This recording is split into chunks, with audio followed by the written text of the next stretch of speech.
السلام علیکم ورحمۃ اللہ وبرکاتہ۔ آج ہم سورہ الکافرون کا مطالعہ کریں گے۔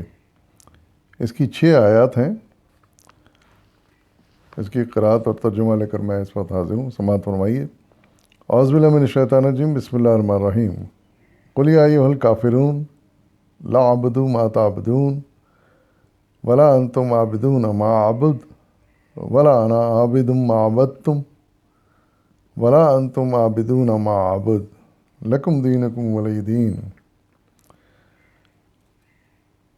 کہہ دو اے کافرو، میں ان کی عبادت نہیں کرتا جن کی عبادت تم کرتے ہو، اور نہ تم اس کی عبادت کرنے والے ہو جس کی عبادت میں کرتا ہوں، اور نہ میں اس کی عبادت کرنے والا ہوں جن کی عبادت تم نے کی ہے، اور نہ تم اس کی عبادت کرنے والے ہو جس کی عبادت میں کرتا ہوں۔ تمہارے لیے تمہارا دین ہے اور میرے لیے میرا دین۔ صدق اللہ العظیم۔ اس صورت کو سمجھنے کے لیے بہتر ہے کہ ہم اس کا تھوڑا سا تاریخی پس منظر کا جائزہ لے لیں۔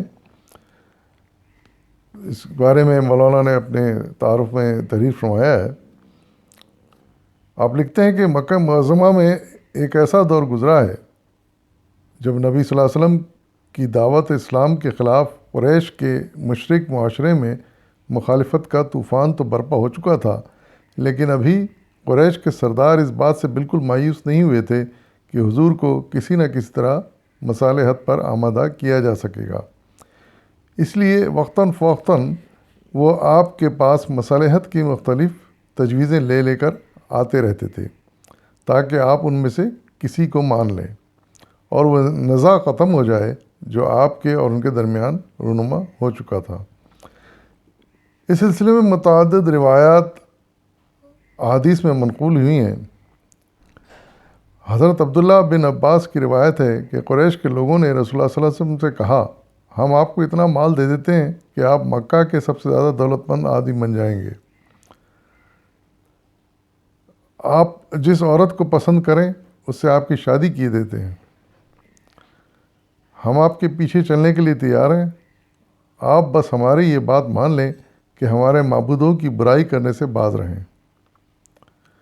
اگر یہ آپ کو منظور نہیں تو ہم ایک اور تجویز آپ کے سامنے پیش کرتے ہیں جس میں آپ کی بھی بھلائی ہے اور ہماری بھی۔ حضور نے پوچھا وہ کیا؟ انہوں نے کہا 1 سال آپ ہمارے معبودوں یعنی لات و عزا کی عبادت کریں اور 1 سال ہم آپ کے معبود کی عبادت کریں گے۔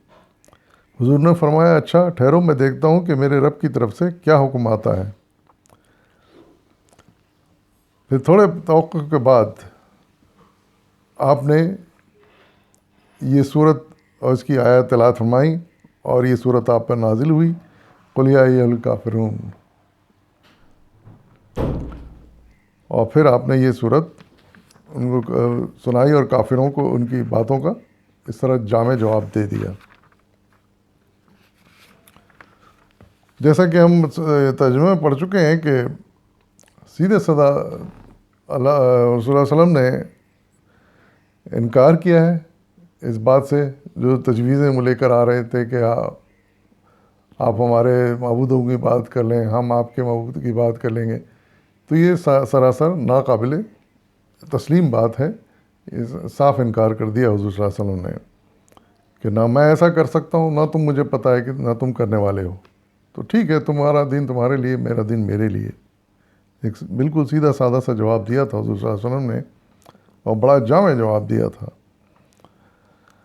اور یہ جو کہا گیا کہ اے کافروں کہہ کے مخاطب کیا گیا، یہ قل یا ایھا الکافرون، یعنی کہہ دو اے کافروں، تو اس بارے میں مولانا تھوڑی تشریح لکھتے ہیں کیونکہ بڑا اختلاف تھا کفار مشرکین کو کہ ہمیں اس طرح کہہ کے مخاطب کیا گیا۔ تو اس کے بارے میں مولانا تشریح میں لکھتے ہیں حاشیہ نمبر 2 میں کہ کافر کا لفظ کوئی گالی نہیں ہے جو اس آیت کے مخاطبوں کو دی گئی ہو، بلکہ عربی زبان میں کافر کے معنی انکار کرنے والے اور نہ ماننے والے یعنی ان بلیور کے لیے ہیں، اور اس کے مقابلے میں مومن کا لفظ مان لینے اور تسلیم کرنے والے یعنی بلیور کے لیے بولا جاتا ہے۔ لہٰذا اللہ کے حکم سے نبی صلی اللہ علیہ وسلم کا یہ فرمانا کہ اے کافرو دراصل اس معنی میں ہے کہ اے وہ لوگوں جنہوں نے میری رسالت اور میری لائی ہوئی تعلیم کو ماننے سے انکار کر دیا ہے۔ اور اسی طرح ایک مومن جب یہ لفظ کہے گا تو اس کی مراد محمد صلی اللہ علیہ وسلم پر ایمان نہ لانے والوں کے ہوں گے۔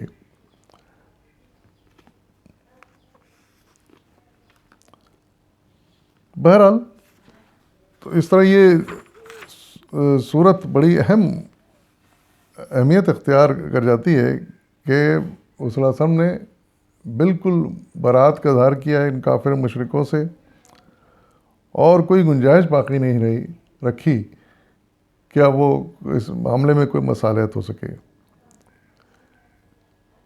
اس کے بعد جو حالات پیش آئیں وہ تاریخ اس کی گواہ ہے کہ پھر کیا کیا اختلافات ہوئے، کیا کیا سازشیں ہوئیں، اور کس طرح صلی اللہ علیہ وسلم نے ان کا مقابلہ کیا اور آخرکار فتح حاصل کی۔ تو اس لیے صلی اللہ علیہ وسلم نے بھی بڑی اس صورت کو اہمیت دی ہے، اور آپ نے کچھ اچھی نصیحتیں فرمائی ہیں اس کے بارے میں۔ کچھ مولانا تعارف نے اپنے کچھ حدیثیں بیان کی ہیں جس سے اندازہ ہوتا ہے کہ صلی اللہ علیہ وسلم کے نزدیک اس صورت کی کیا اہمیت تھی۔ ایک حدیث آپ نے بیان کی، ایک حضرت عبداللہ بن عمر رضی اللہ تعالیٰ سے کی روایت ہے کہ میں نے بارہا حضور کو فجر کی نماز سے پہلے اور مغرب کی نماز کے بعد کی 2 رکعتوں میں قل یا ایھا الکافرون اور قل اللہ احد پڑھتے دیکھا ہے۔ اس مضمون کی متعدد روایات کچھ لفظی اختلاف کے ساتھ امام احمد، ترمذی، نسائی، ابن ماجہ، ابن حبان، ابن مردویہ نے ابن عمر سے نقل کی ہیں۔ ایک اور حدیث ہے جس میں حضرت خباب کہتے ہیں کہ نبی صلی اللہ علیہ وسلم نے مجھ سے فرمایا کہ جب سونے کے لیے اپنے پر بستر پہ لیٹو تو قل یا ایھا الکافرون پڑھ لیا کرو، اور حضور کا خود یہ طریقہ تھا کہ جب آپ سونے کے لیے لیٹتے تو یہ صورت پڑھ لیا کرتے تھے۔ یہ ہزار طبرانی ابن مردویہ میں یہ حدیث آئی ہے۔ ایک اور حدیث ہے کہ ابن عباس رضی اللہ تعالیٰ کا بیان ہے کہ رسول اللہ صلی اللہ علیہ وسلم نے لوگوں سے فرمایا میں تمہیں بتاؤں وہ کلمہ جو تم کو شرک سے محفوظ رکھنے والا ہے، وہ یہ ہے کہ تم سوتے وقت قل یا ایھا الکافرون پڑھ لیا کرو۔ ابو العلا اور طبرانی۔ ایک اور حدیث حضرت انس رضی اللہ تعالیٰ عنہ سے ہے کہ وہ کہتے ہیں کہ رسول اللہ صلی اللہ علیہ وسلم نے حضرت معاذ بن جبل سے فرمایا کہ سوتے وقت قل یا ایھا الکافرون پڑھ لیا کرو کیونکہ شرک سے برات ہے۔ بہقی فی الشعب۔ تو اس طرح اس صورت کا اہمیت کا اندازہ ہوتا ہے۔ آج بھی ہمیں اگر برات کا اظہار کرنا ہو تو اس سے بہتر صورت نہیں، کفر شرک سے تو اس سے بہتر کوئی صورت نہیں ہے۔ اگر کوئی اختلاف زیادہ بڑھ جائے اور کوئی شخص یا کوئی گروہ ماننے کے لیے بالکل تیار نہ ہو تو اس کے لیے بہترین جواب ہے جو مختصر سی صورت میں اللہ تعالیٰ نے عطا فرمایا ہے۔ وآخر دعوانا والحمد للہ رب العالمین۔